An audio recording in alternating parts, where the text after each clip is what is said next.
आदरणीय प्रधानमंत्री श्री नरेंद्र मोदी जी के मार्गदर्शन में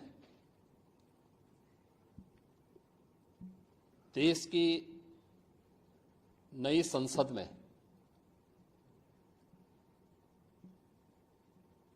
माननीय वित्त मंत्री जी ने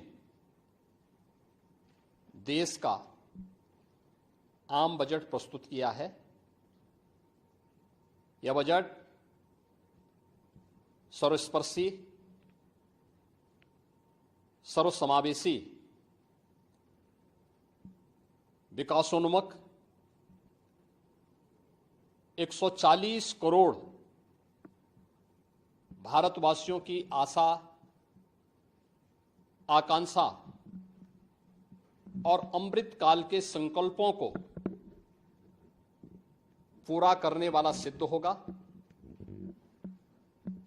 आम बजट 2024-25 आत्मनिर्भर एवं विकसित भारत के निर्माण का एक आर्थिक दस्तावेज है। इस आम बजट में अंत्योदय की पावन भावना, विकास की असीम संभावना और नवोन्मेष की नवदृष्टि है। इस आम बजट में अन्नदाता किसानों की समृद्धि के लिए 1,52,000 करोड़ रुपए, कृषि और सहायक सेक्टर के लिए, महिला सशक्तिकरण के लिए 3 लाख करोड़ रुपए से अधिक का प्रावधान किया गया है। स्वाभाविक रूप से आधी आबादी, देश के सबसे बड़े राज्य उत्तर प्रदेश की आधी आबादी इससे सर्वाधिक लाभान्वित होने वाली है, और खासतौर पर तब जब उत्तर प्रदेश 2020 से ही मिशन शक्ति के कार्यक्रम को प्रभावी ढंग से यहां पर जमीनी धरातल पर उतार रहा है। सर्वाधिक अन्नदाता किसान उत्तर प्रदेश के अंदर निवास कर रहा है।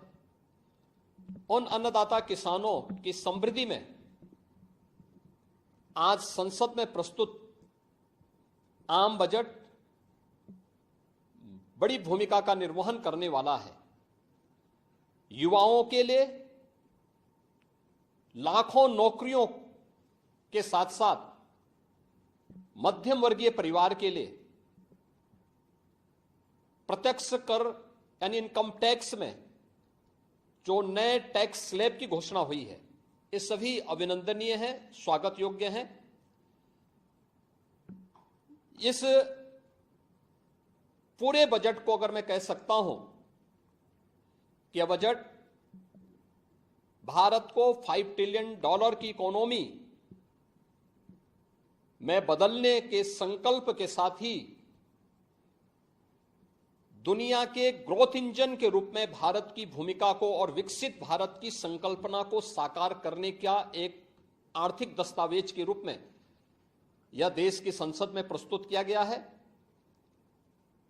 इस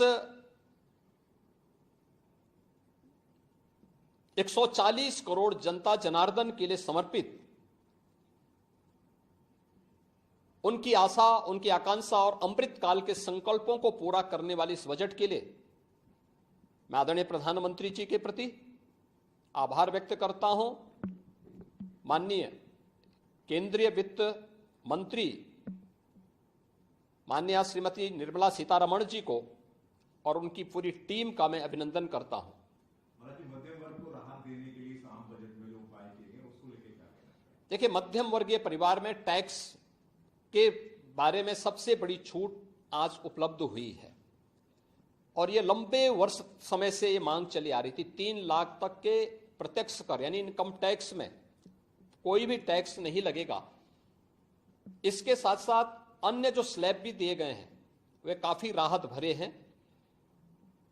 अलग अलग सेक्टर के लिए जो प्रावधान किए गए हैं, गांव के लिए, गरीब के लिए, किसान के लिए, नौजवान के लिए, एमएसएमई सेक्टर के लिए, ये लाखों नौकरियों को क्रिएट इससे होगा। इंडस्ट्री के लिए जो प्रावधान किए गए हैं मुझे लगता है ये सभी स्वागत योग्य हैं और नौजवानों के लिए, समाज के हर तबके के लिए, महिला सशक्तिकरण के लिए, अन्नदाता किसानों के लिए, सभी तबके के लिए जो कुछ भी प्रावधान इसमें किया गया है, मैं कह सकता हूं कि यह राम राज्य की अवधारणा को साकार करने वाला एक सर्वस्पर्शी, सर्वसमावेशी और विकासोन्मुख बजट के रूप में यह मोदी 3 का यह पहला बजट जाना जाएगा।